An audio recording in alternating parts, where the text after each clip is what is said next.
नमस्कार, वीटीटीवी भारत में एक बार फिर आप सभी का स्वागत है। आज हम बात करेंगे एक बहुत ही महत्वपूर्ण मुद्दे पर। वो ये है कि कोविड-19 की दस्तक आते से ही बहुत सा प्रभाव पूरे विश्व में देखने को मिला। लेकिन अगर हम बात करें अपने भारत देश की, अगर हम बात करें अपने जीवन की, तो सबसे ज़्यादा प्रभाव हम सब भी झेल रहे हैं, हम सबको भी महसूस हो रहा है।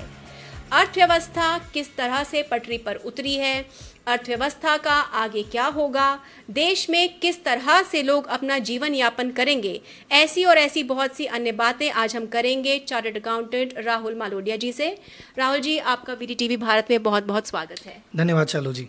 हम अपने दर्शकों को बता दें कि राहुल जी एक मैनेजमेंट कंसल्टेंट हैं, चार्टर्ड अकाउंटेंट हैं, बिजनेस कैटलिस्ट हैं और बिजनेस एनालिस्ट भी हैं। और आज हम इनसे चर्चा करेंगे और जानेंगे कि किस तरह से भारत की अर्थव्यवस्था डगमगा रही है और कितनी उम्मीद है कि दोबारा हम पटरी पर लौटेंगे और जीवन फिर से सुचारू चलेगा। राहुल जी, सबसे पहला सवाल, कोविड-19 का जो थ्रेट है, एक तो साइकोलॉजिकल तो है ही, हेल्थ को ही है ही, लेकिन हमारी जो इकोनॉमी की हेल्थ खराब हुई है उसके बारे में आप क्या कहेंगे? देखो सर, जितना मैम इन्होंने कोरोना ने परेशान किया है मेडिकली, उससे कहीं ज़्यादा इकोनॉमिकली परेशान करने वाला है। बिकॉज मेडिकली से तो जो उनको इफेक्ट हो रहा है जो कि मेडिकली इम्पैक्ट है, पर इकोनॉमिकली एक काफ़ी बड़ी जनसंख्या तक ये पहुंचने वाला है। क्योंकि जैसे अगर अपन स्टेट करें तो बहुत सारी इंडस्ट्रीज़ है जो कि अब शायद 2-3 साल तक कभी नहीं पहुँच पाएगी और उस इंडस्ट्री से जुड़े लाखों करोड़ों लोग अपने काफ़ी कहते हैं कि वापसी रिकवरी के लिए तरस जाएंगे। बिकॉज जितने भी सेक्टर हैं जो कि टूरिज्म से रिलेटेड है, जितनी भी टूरिस्ट साइट है, टूरिज्म है, ट्रैवलिंग है, या जितने भी भीड़ भाड़ वाले इलाके, इवेंट है, वेडिंग्स है, इन सब पे काफ़ी इम्पैक्ट है। एंड सेकेंड, माइग्रेंट वर्कर का आप देख ही रहे हैं, तो जितनी भी मैन्युफैक्चरिंग है बहुत बुरी तरह से डिस्टर्ब हो रही है। क्योंकि अगर जो लेबर गुजरात की स्किल्ड लेबर थी, अगर वो स्किल्ड लेबर राजस्थान आ जाएगी तो गुजरात को जो लेबर है वो उतनी जल्दी मिलेगी नहीं, उनकी प्रोडक्टिविटी इशू भी आने वाला है। तो जितने भी लेबर ओरिएंटेड इंडस्ट्रीज़ हैं उन पे इम्पैक्ट है, टूरिज्म में इंटरेस्टेड है और टूरिज्म रिलेटेड सारी इंडस्ट्रियों में है। और कुछ चीज़ें ऐसी है जिन पे पॉजिटिव भी है, डिजिटल मार्केटिंग थोड़ी बढ़ेगी, आईटी वाली चीज़ें थोड़ी बढ़ेगी, लेकिन ये है कि ये जो कंपनसेशन उस लेवल पे नहीं कर पाएंगी। हमारे आरबीआई गवर्नर भी कल कह चुके हैं कि इकोनॉमी अब की बार माइनस में जाने वाली है और आई थिंक 1 साल नहीं 2-3 साल तक रहेगी ये माइनस में। ये तो राहुल जी बहुत डर वाली स्थिति आपने बता दी कि जो हमारी इकोनॉमी है, लोग सोच रहे हैं कि जैसे ही चीज़ें नॉर्मल होंगी, जैसे ही इसका इम्पैक्ट थोड़ा कम होगा, हम उम्मीद कर सकते हैं कि जो जीवन है पटरी पर लौटेगा। लेकिन राहुल जी, आप यहाँ कह रहे हैं कि 2-3 साल तक कुछ नहीं होने वाला। कुछ नहीं मतलब जो ग्रोथ आपकी 21 मार्च को जब हमको लग रहा था, जिसके जो प्लान्स थे कि आप अगले 3 साल में करेंगे, किसी के प्लान्स पूरे नहीं होंगे बिकॉज डोमिनो गिरता गया।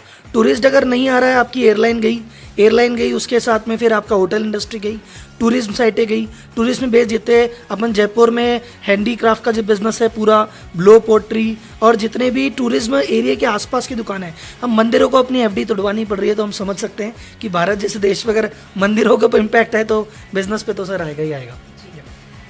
जब कोविड-19 की शुरुआत हुई तो हमारे प्रधानमंत्री जी ने अपने भाषण में कहा कि हम पहले जान बचाएंगे, बाकी अर्थव्यवस्था और बाकी चीज़ें हैं उनका बाद में ख्याल रखा जा सकता है।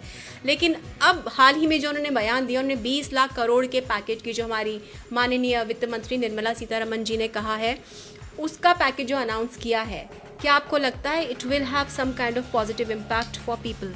एक्चुअली मैम, मैं आपसे 2 एग्जांपल देना चाहूँगा। आपने जैसे एक बहुत देसी एग्जांपल, शादियों के लिए लोग तरस रहे हैं। अपन जब शादी की बात पहले हुआ करती थी, लोग कहते हैं यार हमारी शादी में भैया 128 तरह के आइटम थे, पर वो 128 के आइटम में ना नमकीन, पान, बताशी, दही सब इंक्लूड कर लेते थे। मुख्य आइटम 10-12 होते थे। तो वो 20 लाख करोड़ का पैकेज भी कुछ ऐसा ही है। कहने में वो 20 लाख करोड़ है, बट अगर मैं स्पेशली व्यापारिक सिटीजन की बात करूं, डायरेक्ट हेल्प की बात करूं, 4-5 लाख करोड़ से ज़्यादा की वो हेल्प है नहीं। तो ये लेस का पैकेट है जो देखने में बड़ा है, पर खुलने के बाद आपको उसकी हवा थोड़ी निकलेगी। तो ये एक थोड़ा सा उसमें इम्पैक्ट है जी। जैसा कि वो आए दिन आती रही हैं और उन्होंने सोचा है कि इस तरह की वो एक बूस्टर डोज इकोनॉमी को देंगी। लेकिन अगर हम बात करें हमारे भारत देश की, अगर हम यहाँ बात करें ऐसे लोगों की जो शायद रोज़ की कमाई के ऊपर अपना जीवन यापन करते हैं, माइग्रेंट लेबर्स के तो एक अलग मुद्दा हो चुका है, लेकिन हम जैसे आपने कहा पानी पताशे वाले हो गए या चाय बेचने वाले हो गए, या एक आम व्यक्ति जो सुबह जाता है, दुकान खोलता है, पैसा कमाता है, घर आता है, उसका क्या होगा? मैम अभी जब हम बात कर रहे हैं आज की डेट में, गवर्नमेंट का ऑफिशियल आंकड़ा है आज की डेट में बेरोजगारी 27% है, यानी हर चौथा व्यक्ति बेरोजगार है। और मैं अगले 3 महीने में इस 27 को 37 से 40 के आसपास देखता हूँ। और बेरोजगारी बहुत तरह से बढ़ने वाली है, क्योंकि जो ऑर्गेनाइज सेक्टर है, जिसको गवर्नमेंट की बहुत सारी मदद है, जो अपने आप में कैपेबल है, वहाँ की अभी एक सर्वे आया था मैकेंजी का, 67% कंपनियां या तो फायरिंग कर चुकी है या फायरिंग की प्रोसेस में है। ये हाल ऑर्गेनाइज सेक्टर का है। तो जो अनऑर्गेनाइज सेक्टर है उनकी तो कभी किसी ने सुध ली भी नहीं, तो उनके लिए तो काफ़ी टफ सिचुएशन आने वाली है। सो इट्स डेफिनेटली, अगर वो कुछ नहीं करेंगे गवर्नमेंट की तरफ से, अगर स्टिमुलस, ये जो स्टिमुलस नहीं, बेसिकली काइंड ऑफ इस तरह का लोन है, ये it's not a help, it's a loan, कि लोन है, आप अपना काम चलाओ और वापस मिलो। और ये मोस्टली उन लोगों के लिए जिनके पास ऑलरेडी लोन था। उसमें क्या है कि 29 फरवरी को जिनका लोन था 20% बढ़ा देंगे। अब जिनका 29 फरवरी को लोन नहीं था वो क्या करेंगे? या कई लोग थे जिनका इकोनॉमी, जो इनफॉर्मल इकोनॉमी से काम करते हैं, आसपास महाजन से लेते हैं, उनका क्या होगा? तो इस केस में रेंट, ब्याज, बहुत सारी चीज़ों की दिक्कत आ गई और अर्थव्यवस्था को काफ़ी टाइम लगेगा इसको आगे बढ़ने में। अगर हम हमारे अर्थव्यवस्था की बात करें तो हम ऐसा कहते हैं और ऐसा मानते हैं कि we are not capitalist economy, लेकिन आपने जो बात कही तो इसका मतलब ये हुआ rich will become may be richer and poor will become poorer. तो किस तरह से इस स्थिति को हम देखते हैं, किस तरह से उभरने की हम उम्मीद रखते हैं? देखो, उभरने के लिए मैं मेरे व्यापारी भाइयों को तो एक संदेश हमेशा देता हूँ कि सर, हम शुरू से, आप गवर्नमेंट पे ज़्यादा डिपेंडेंट रहो भी मत, क्योंकि हम शुरू से एक प्राइवेट इकोनॉमी रहे। प्राइवेट इकोनॉमी कैसे? जैसे फॉर एग्जांपल सरकार का काम ये होता है कि शिक्षा, स्वास्थ्य और ये सारी चीज़ें प्रोवाइड कराए, और उसके लिए हम टैक्स देते हैं, इन सारी चीज़ें। पर आप नोटिस करो, शिक्षा की बात करो, आपके मोस्टली व्यापारियों के बच्चे सरकारी स्कूल में नहीं जाते, प्राइवेट स्कूल में जाते हैं। हम गवर्नमेंट के रिसोर्सेज काम में नहीं ले रहे हैं। अस्पताल में भी सेम चीज़, हम सरकारी नहीं जाते, प्राइवेट में जाते हैं। इवन अगर हम फाइनेंस की भी बात करें तो अगर बैंक से हम 100 रुपये लोन लेते हैं तो हम आउटसाइड मार्केट से 500 रुपये का लोन लेके काम करते हैं। तो हम कभी भी सरकार पे डिपेंडेंट रहे ही नहीं। हम हमेशा से प्राइवेट इकोनॉमी में, गवर्नमेंट ने हमारी कभी वैसे मदद की नहीं। और गवर्नमेंट की स्कीम्स, चाहे ब्यूरोक्रेसी का लूपहोल मानो, चाहे कुछ भी मानो आप, लेकिन स्कीम चुनिंदा 5-10% लोगों तक ही सीमित रह जाती है। तो कितनी भी स्कीम आएगी वो ऊपर ही ऊपर लेवल पे बेनिफिट होगा, और नीचे लेवल जो गरीब वाला गरीब है वो एक गरीब होता रहेगा। और अमेरिका में जैसे व्यवस्था है कि अगर आपने आज तक, जिसने जितना टैक्स दिया है, गवर्नमेंट के पास पता है कि इतना टैक्स आपने जमा किया है, तो जब क्राइसिस आता है तो व्यापारी कहते हैं सर, आज तक हमने आपको इतना सपोर्ट किया, मुझे सपोर्ट बैक करो। तो गवर्नमेंट समझती है और बैक भी करती है। पर व्यापारियों ने आज तक जिसको जहां जितना टैक्स दिया है वो ये क्लेम नहीं कर सकते सर मैंने इतनी मदद की थी, आज मेरी मदद की जरूरत हो तो आप कहाँ हैं। तो वैसी कोई व्यवस्था नहीं है। तो हमको जो मोदी जी ने कहा कि आप आत्मनिर्भर बनो, खुद ही करोगे तभी चलेगा, सरकार पे भरोसा रहना, वो मोदी जी ने दूसरे शब्दों में कह दिया कि ज़्यादा भरोसे रहो मत, आप आत्मनिर्भर बनो। जी, तो कहीं ना कहीं एक बहुत ही इसे कहेंगे स्ट्रॉन्ग मैसेज मोदी जी ने दिया है, हमारे माननीय प्रधानमंत्री ने। एक बहुत ही स्ट्रेंज बात अगर हम कहें, जब बात आत्मनिर्भरता की आई, जब उन्होंने भाषण में इस शब्द का उपयोग किया, तो जितने भी न्यूज़ चैनल्स थे, बहुत सारे प्रिंट मीडिया थे, वो खाली मास्क और सैनिटाइजर्स को दिखा कर बता रहे थे कि देश की महिलाएं कितनी आत्मनिर्भर हो गई हैं। यानी कि अब आप मास्क और सैनिटाइजर के ऊपर ही आश्रित हो चुके हैं। क्या हम कभी इस कोविड के फोबिया से और कोविड की जो रेपरकशंस है इससे उभर पाएंगे या नहीं? देखो, क्राइसिस तो हर तरह के क्राइसिस से उभर जाते हैं, बट यहाँ पे पॉइंट है कि कितनी जल्दी उभर पाएंगे और कौन कौन उभर पाएगा। बिकॉज कि अल्टीमेटली तो हम वर्ल्ड वॉर से भी उभर गए थे, तो उभर तो हम इससे भी सकते हैं। पर पॉइंट है कि अगर आपकी एक्सपेक्टेशन 1 साल की है और व्यवस्था 1 साल की है और इस क्राइसिस ने 2 साल ले लिए, तो आप 1 साल कैसे सर्वाइव करेंगे? That is the question. तो लेकिन अगर हम हमारी मानसिकता को चेंज करेंगे, हम आत्मनिर्भर बन के, अगर हम खुद कोशिश करेंगे, सरकार पर भरोसा न रख के हम इनोवेशन करेंगे, हम चीज़ों को करेंगे, तो वह करेगा। और जहाँ तक आपकी बात आई थी मास्क और सैनिटाइजर की, तो मैम जिस चीज़ का जैसे ही मल्टी लेवल पे प्रोडक्शन चालू हो जाता है, एक इकोनॉमी में कॉन्सेप्ट है इकोनॉमीज ऑफ स्केल। मतलब जब पहले मास्क लिमिटेड बन रहे थे तो एक मास्क पे आप 10 रुपये कमाते थे, अब मास्क पे आप 10 पैसा कमा रहे हैं, और जितना पैसा लोगों ने शायद 6 महीने में कमाया है उतने का इनका स्टॉक पड़ा है और बिक भी नहीं रहा है, बिकॉज बेचने वाले अब 60 हैं और खरीदने वाले 40 हैं। सो ये भी इकोनॉमी अगर आप बात करेंगे तो ये लंबी चलने वाली इकोनॉमी नहीं है। इससे बेटर है आप जिस इंडस्ट्री में ऑलरेडी थे उसको वर्टिकल एक्सपेंशन करें, बैकवर्ड फॉरवर्ड इंटीग्रेशन करके फिर आगे बढ़ें। यानी कि हम यहाँ पर ये कह सकते हैं कि डिजिटाइजेशन जो है या ऑनलाइन जाना जो है आज is the need of the hour. आप जिस भी सेक्टर में हैं, आप जो भी कर रहे हैं, उसी को आगे किस तरह से आप ग्रोथ दे सकते हैं, किसी तरह से आप उसको मल्टीप्लाई कर सकते हैं, उस पर विचार करने की ज़रूरत है। 100%। राहुल जी, एक और सवाल, जैसे कि आपने ही अभी कहा कि हमें वर्टिकल एक्सपेंशन की ज़रूरत है, तो मोदी जी ने ही ये बात कही, हमारे माननीय प्रधानमंत्री जी ने, कि थिंक लोकल एक्ट ग्लोबल। तो हम अपनी ही बात कर लेते हैं कि हम क्या क्या काम करते हैं हमारे आसपास में, किस तरह की इंडस्ट्रीज़ हैं, इंडिया का क्या बेसिक स्ट्रक्चर है, और एक आम हिंदुस्तानी नागरिक जो एक बिजनेसमैन नहीं है, जो सरकार को शायद फंड्स नहीं देता, एक आम आदमी, वो किस तरह से think global and act global जा सकता है। मैम, इसमें मेरा एक बड़ा फेवरेट एग्जांपल है, मैं काफ़ी जगह कह चुका हूँ कि local is vada pav and global is McD, और या लोकल इज स्टैचू सर्कल की coffee and global is Starbucks. Point क्या है कि देखो, जब मैकडी ने स्टार्ट किया, रे क्रॉक ने स्टार्ट किया, वो भी अमेरिका के एक छोटी सी गली में वड़ा पाव ही बना रहा था, वो 2 ब्रेड के बीच में वड़ा ही है। बट उसकी थॉट प्रोसेस ये थी कि मैं क्वालिटी प्रोडक्ट बनाऊंगा और उसको एक्सपैंड करके ना सिर्फ मेरे देश में, पूरे विश्व तक पहुंचाऊंगा। हमारी इस मेंटेलिटी से मेंटेलिटी हमारी वीक है। हम ये कहते हैं कि यार हमारी वड़े पाव की दुकान से 1 लाख रुपए का गल्ला हो जाता है, मेरे घर का खर्चा इतना ही है, निकल तो रहा है ना, मुझे आगे बढ़ाने की जरूरत क्या है। तो मोदी जी के कहने का मतलब ये था कि अगर आप बड़े लेवल पे जाना चाह रहे हैं, ग्लोबल सोचना चाह रहे हैं, तो अपने धंधे में, अपने बिजनेस में इस तरह की पहले तो क्वालिटी प्रोडक्ट पे काम करें। It is very very very important. Second, quality product के साथ काम करके ये फोकस करें कि कैसे मैं मेरे बिजनेस को नेक्स्ट लेवल पे ले जा सकता हूँ। तो उसके लिए एक जो लाइफस्टाइल मेंटेलिटी होती है कि मैं बिजनेस इसलिए कर रहा हूँ ताकि मेरा जीवन चले, वो लाइफस्टाइल मेंटेलिटी से निकल के ग्रोथ मेंटेलिटी पे आना पड़ेगा कि मैं बिजनेस इसलिए कर रहा हूँ ताकि मैं 100 और आदमियों का परिवार चला सकूँ। इस मेंटेलिटी पे काम करना है। और लोकल के चीज़ को, अगर मैं आज की डेट में जो व्यापारियों का मेरा संदेश है सर, इस लोकल को इस तरह से देखें। एल मतलब लीड, मतलब जो चीज़ बनाए इस तरह की बनाए कि उसमें आप लीड कर सकें, ऐसी क्वालिटी हो। ओ मतलब ऑप्टिमाइज, आप अपने आईटी का यूज़ करें, डिजिटल मार्केटिंग का यूज़ करें, आपके जितने भी रिसोर्सेज हैं उनको ज़्यादा से ज़्यादा काम में लेने की कोशिश करें। सी मतलब कोलैबोरेट, अकेले नहीं चलेगा। अब अकेला आदमी अकेला चना बाहर नहीं फोड़ पाएगा, आपको ग्रुप्स में मिलके सब तरह से काम करना पड़ेगा। एंड ए फिर एक्सेलरेट, यानी ऐसा है कि चलो 6 महीने में करेंगे, साल भर में करेंगे, ये युद्ध चल रहा है आपको, तो युद्ध में हर चीज़ स्पीड में होती है, तो आपको हर चीज़ एक्सेलरेट करनी है। And last L is love for the country, आपको अपने देश से, अपने देश के प्रोडक्ट से, अपने देश की कंपनियों से प्यार करना होगा। तो that will be a true definition of local. तो यहाँ पर हम ये मान लें कि जो हम बाहर के जो फ़ोन्स खरीदते, सबसे पहले तो वो खरीदना बंद करें, है ना, क्योंकि यहाँ पे एक कॉन्ट्रडिक्टरी ये आ गया है कि एक मैं इसमें कहूँगा कि इंडियन एंटरप्रेन्योर सोचे कि हम क्वालिटी के फ़ोन बना सकते हैं, हम क्यों नहीं बना सकते, हम भी क्वालिटी के फ़ोन बना सकते हैं। इनफैक्ट ये सारे फ़ोन बन तो चाइना में ही रहे जिसको आप ब्लेम कर रहे हो, वो बना सकते हैं, तो हम क्यों नहीं बना सकते। तो हम ये सोचे कि ऐसा ब्रांड हम घर में क्यों ना डेवलप करें, why don't we don't develop locally.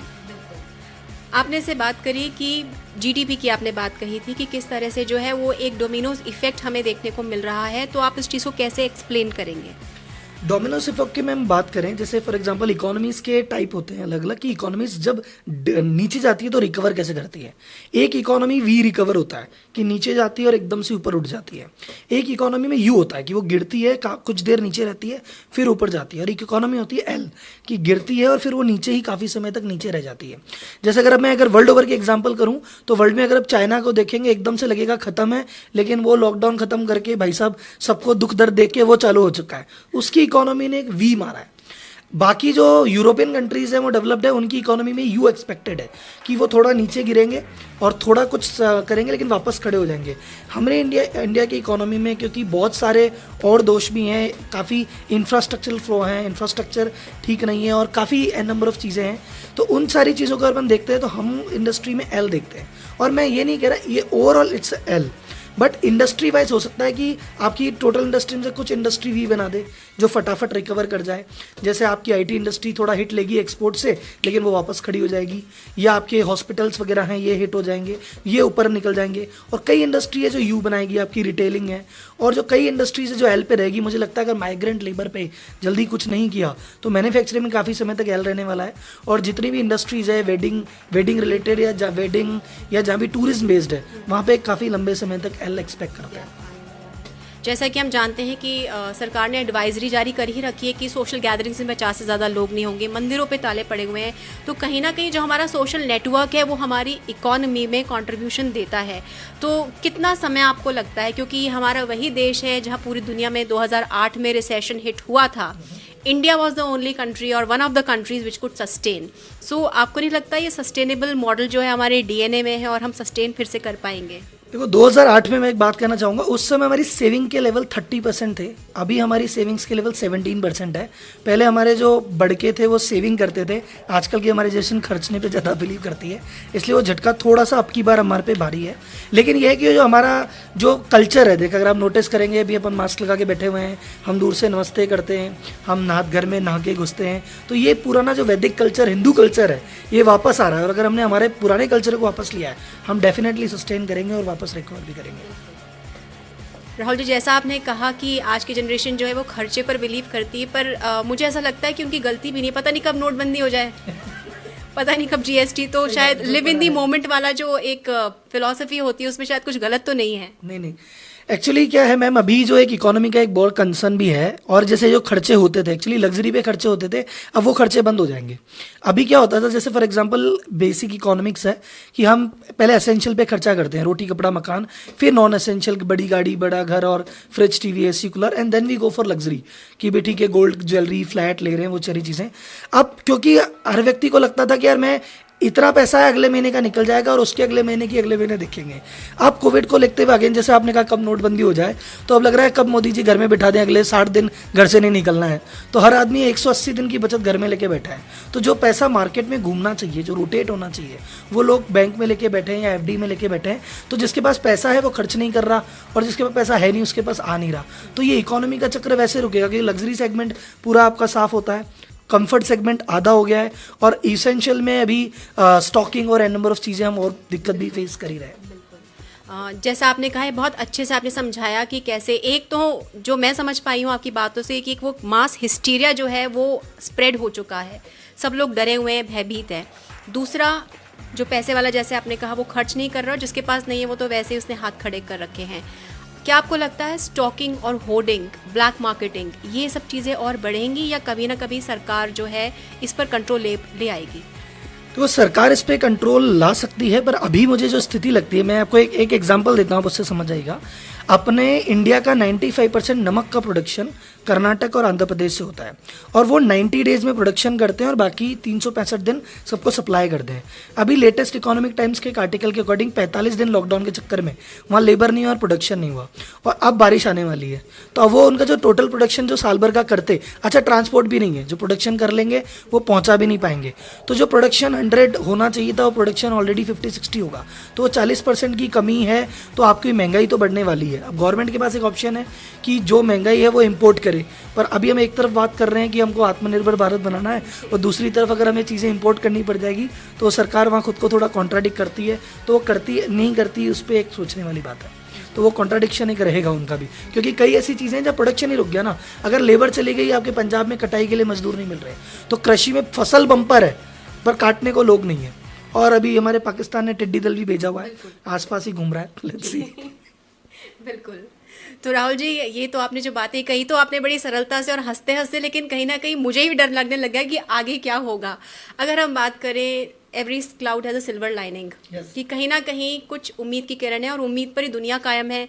तो किस उम्मीद पर हम अपने आप को विश्वास दिला सकते हैं कि हमारी अर्थव्यवस्था, हमारा जीवन फिर से पटरी पर लौटेगा? सर, सबसे बड़ी उम्मीद मैं कहूँगा ह्यूमन नेचर, जो आदमी की आदतें हैं। चाइना का एग्जांपल देता हूँ। चाइना में 106 दिन बाद शंघाई में डिज्नी खुला, 3 मिनट में 24,000 टिकट बिक गए। और इटली में, जिससे अपन डिखौफ खाते हैं, इटली ना हो जाए, इटली में लॉकडाउन खुला, लोग बीच पे चले गए। हमने कहा था कि रेस्टोरेंट से शायद अब कोई खाना नहीं खाएगा। जयपुर में मैं देख रहा हूँ लोग कह रहे हैं कि सर हमारी डिमांड ज़्यादा है, बना नहीं पा रहे। तो एक इंसान की हैबिट है कि वो काफ़ी दिन तक अंदर रह के अल्टीमेटली घूम फिर के कहेगा कि यार होगा जो हो जाएगा, मुझे तो करना है। तो जब उस चीज़ से एक बार चीज़ आती है, जैसे आज लेबर डर के अपने घर जा रहा है, पर 2-3 महीने बाद वो भी कहेगा यार चलो वापस चलता है। तो ये जो 3-6 महीने का एक डिस्टर्बेंस जाएगा, पॉइंट ये है कि उस 3 से 6 महीने के डिस्टर्बेंस में आपकी मेंटेलिटी क्या है।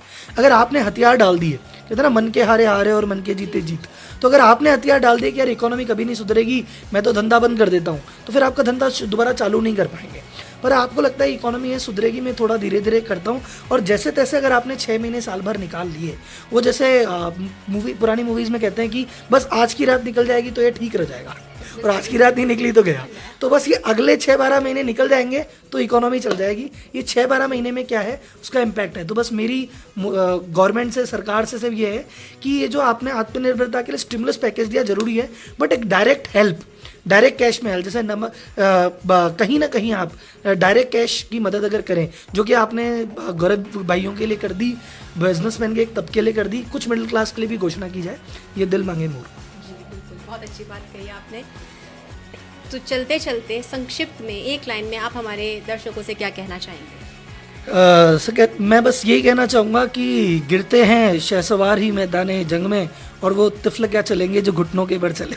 तो कि देखो अभी ये युद्ध है, आपको लड़ाई लड़नी है, और लड़ोगे तो 100% जीतोगे। बस घर पे बैठ मत जाना, इस लॉकडाउन के समय पे खुद को एनालिसिस करो, एक बेहतर इंसान बनो, एक बेहतर परिवार को अपनाओ, एक बेहतर समाज बनाओ, और अपने बिजनेस में चेंजेस लेके आओ।